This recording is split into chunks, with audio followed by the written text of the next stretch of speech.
Le Seigneur soit avec vous. Bonne nouvelle de Jésus-Christ selon saint Matthieu.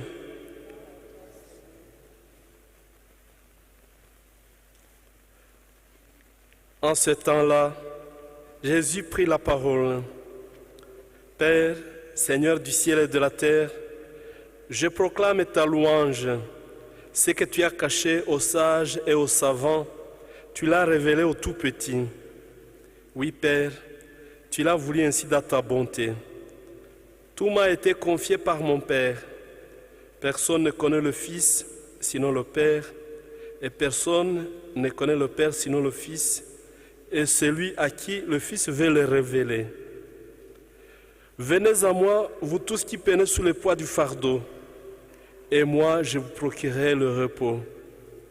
Prenez sur vous mon joug, devenez mes disciples, car je suis doux et humble de cœur, et vous trouverez le repos.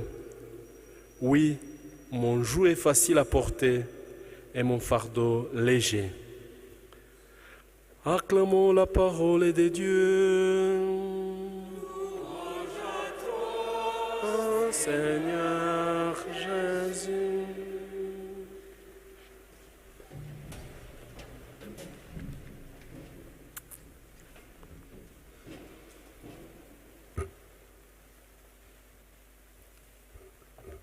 Frères et sœurs, bien-aimés de Dieu, bonsoir. Bonsoir. La liturgie de la parole de ce 14e dimanche du temps ordinaire année A nous parle de l'humilité de Dieu. Dieu qui s'est fait humble pour nous attirer à lui. Et nous, ses disciples, nous n'avons pas d'autre chemin pour aller à lui que d'aller à lui par l'humilité. Saint Augustin disait déjà qu'on ne va pas à Dieu en courant. On ne va pas à Dieu en courant, mais on va à Dieu en aimant.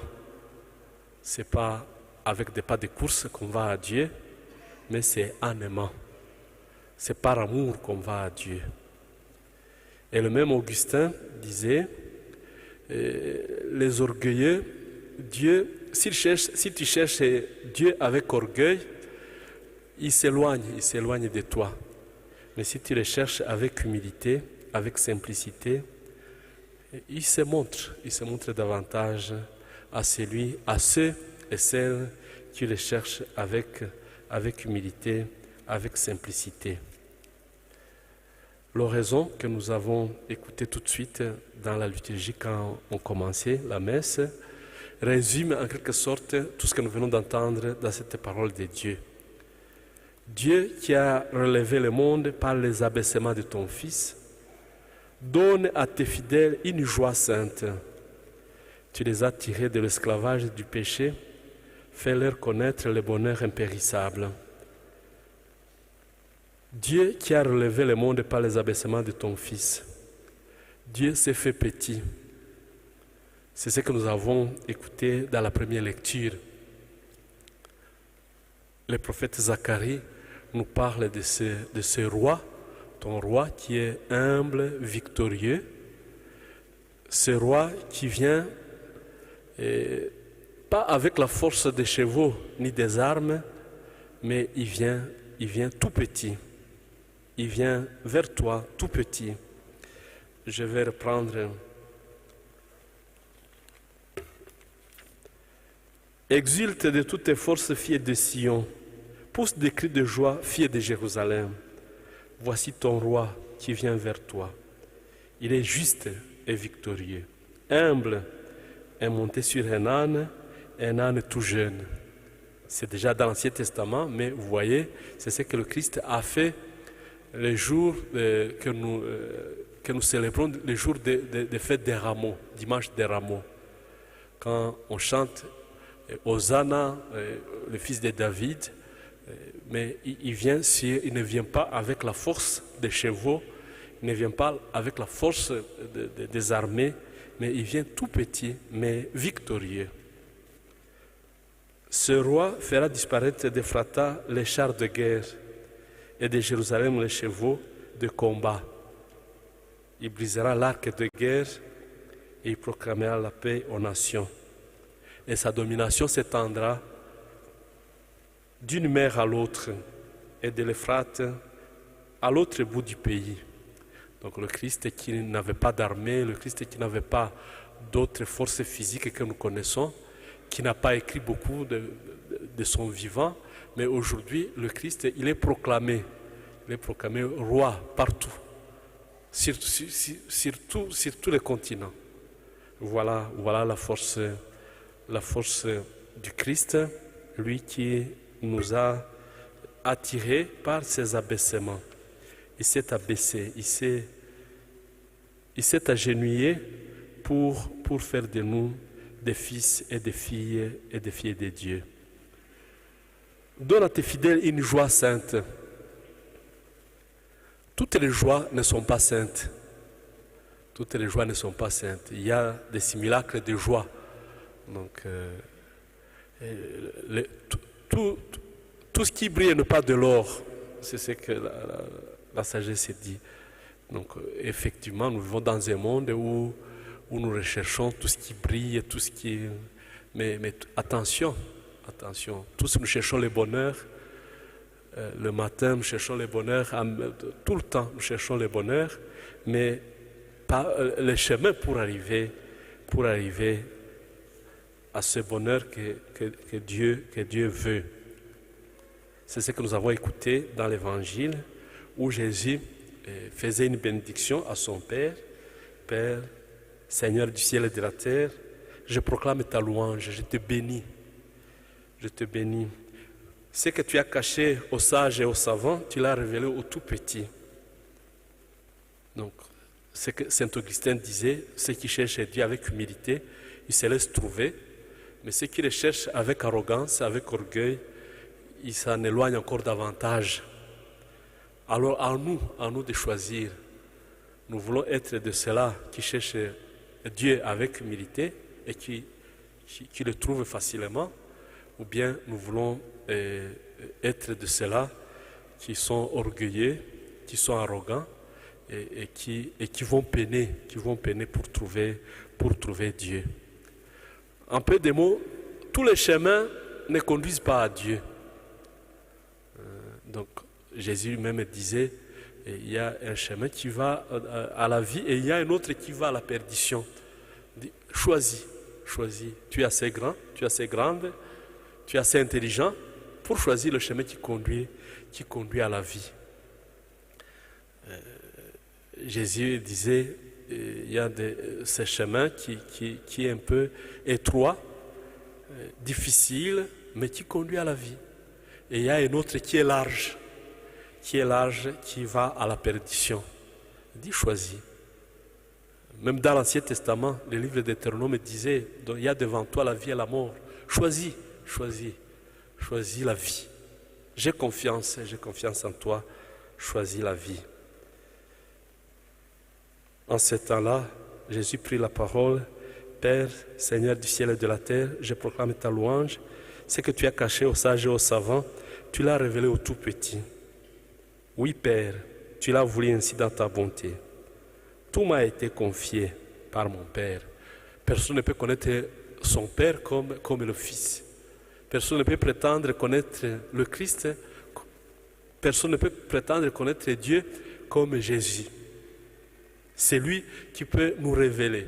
C'est lui qui peut nous expliquer. Et il le fait quand on s'est fait tout petit, à genoux, devant le Saint-Sacrement, quand on scrute la parole de Dieu, quand on cherche à faire le bien. Et là, Dieu il se montre et il se fait connaître.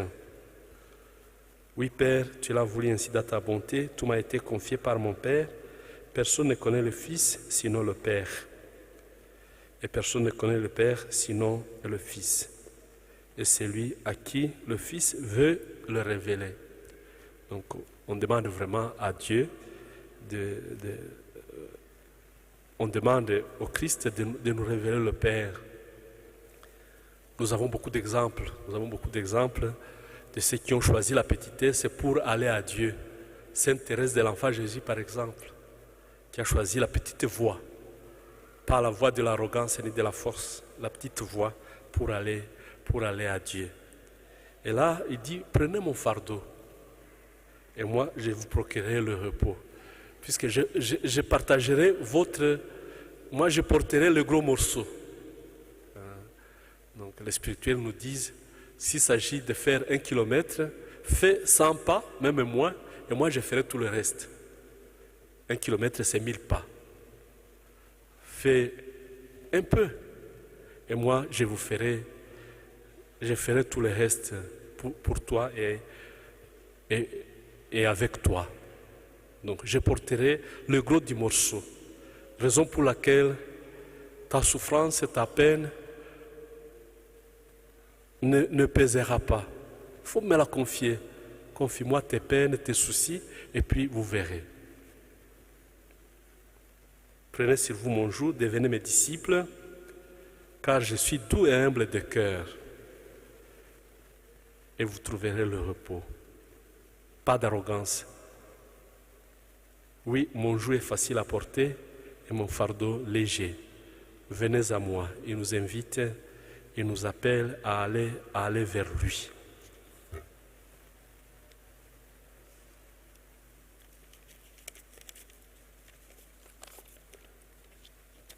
Chers frères et sœurs,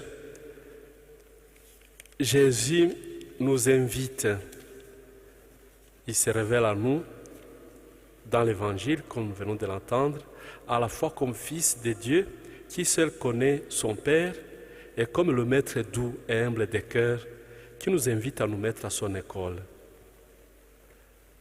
Dans la première lecture, vous avez bien suivi, il est le roi qui entrera un jour à Jérusalem, humble et monté sur un âne, selon le prophète Zacharie, comme nous l'avons écouté.